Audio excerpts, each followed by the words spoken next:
नमस्कार, आपके साथ मैं हूं साक्षी जोशी। जजों की कमी को लेकर चीफ जस्टिस टीएस ठाकुर ने एक बार फिर सरकार पर निशाना साधा है। टीएस ठाकुर ने कहा है कि जजों की 500 कुर्सियां खाली पड़ी हैं। हमारे पास कोर्ट रूम तो है लेकिन जज नहीं है। सरकार हमें सहूलियतें देने को तैयार ही नहीं है। ट्राइब्यूनल्स के सामने इंफ्रास्ट्रक्चर न होने से बड़ी समस्याएं आ रही हैं। उधर आरोपों का जवाब देते हुए कानून मंत्री रविशंकर प्रसाद ने कहा है कि सरकार और न्यायपालिका के बीच कुछ मतभेद हैं, लेकिन हमारी सरकार ने सबसे ज्यादा जजों की नियुक्तियां की हैं। I have been heard from various public platforms speaking about the vacancy position in judiciary. You all know, you must have read in the papers, there are around 500 vacancies in the high courts today. 500 high court judges should be working today. They are not working. न्यायालय का बहुत सम्मान करते हैं, माननीय मुख्य न्यायाधीश का भी बहुत सम्मान करते हैं, लेकिन कुछ मामलों में हमारा बहुत ही आदर के साथ मतांतर है। भारत सरकार ने इस साल अब तक 120 जजों के अपॉइंटमेंट किए हैं, जो अब तक के रिकॉर्ड का सेकंड हाईएस्ट है। 1990 से आज तक औसत 80 जजेस की नियुक्ति होती है और 2013 में 121 हुए थे। बाकी सुप्रीम कोर्ट जज की नियुक्ति भी हुई है और सबऑर्डिनेट जुडिशरी में जिला कोर्ट्स में 5000 पद रिक्त हैं, जिसकी नियुक्ति में हमारी कोई भूमिका नहीं है।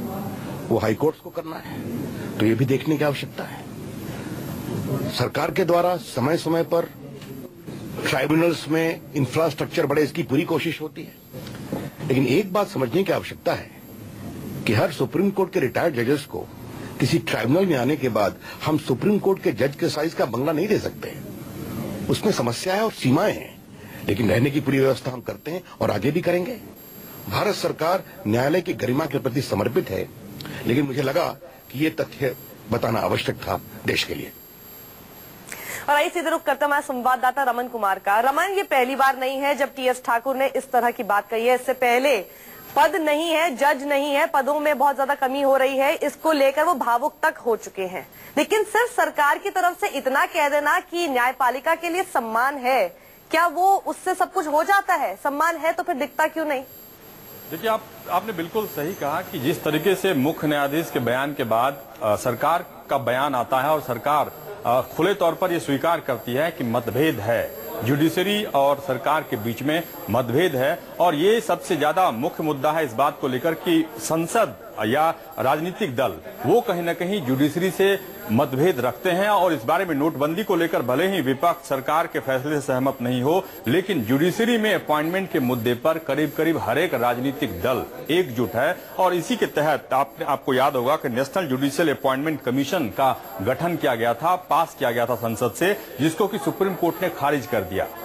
सुप्रीम कोर्ट के चीफ जस्टिस, आपने अभी कहा कि कुछ दिनों पहले वो भावुक हो गए थे। अप्रैल की घटना है जब प्रधानमंत्री की मौजूदगी में मुख्य न्यायाधीश भावुक हो गए थे जजों की कम नियुक्ति को लेकर, या कहें कि इंफ्रास्ट्रक्चर के अभाव को लेकर। लेकिन इतने दिनों के बाद भी अगर सरकार फिर ये बात कह रही है कि मुख्य न्यायाधीश या जुडिशरी और सरकार के बीच में मतभेद है, कहीं न कहीं सरकार को सारा कुछ पता होने के बाद भी जिस तरीके से नेशनल जुडिशियल कमीशन के अपॉइंटमेंट को भंग किया सुप्रीम कोर्ट ने, और जो सुप्रीम कोर्ट के चीफ जस्टिस या सुप्रीम कोर्ट के जज चाहते हैं कि जजों की नियुक्ति में उनको कोई भी दूसरी तरफ से कोई दखल ना दे, क्योंकि जो कमेटी बनाई गई थी उस कमेटी में प्रधानमंत्री के अलावा लॉ मिनिस्टर, मुख्य विपक्षी दल और चीफ जस्टिस भी थे। लेकिन सुप्रीम कोर्ट के चीफ जस्टिस या जजेस चाहते हैं कि जजों की नियुक्ति में सिर्फ सुप्रीम कोर्ट के जजेस रहें और उसमें कोई भी पॉलिटिकल दखल नहीं हो, जिसको कि सरकार या राजनीतिक दल नहीं मानना चाहते हैं। बिल्कुल, दुनिया का सबसे बड़ा लोकतंत्र भारत, और अगर वहां के सीजेआई ये कहते हैं कि कोर्ट रूम खाली है और वहां पर जज नहीं है, ये बहुत गंभीर विषय है जिस पर सोचना बहुत जरूरी है सरकार के लिए। बहुत बहुत शुक्रिया रामन इस पूरी जानकारी के लिए आपका।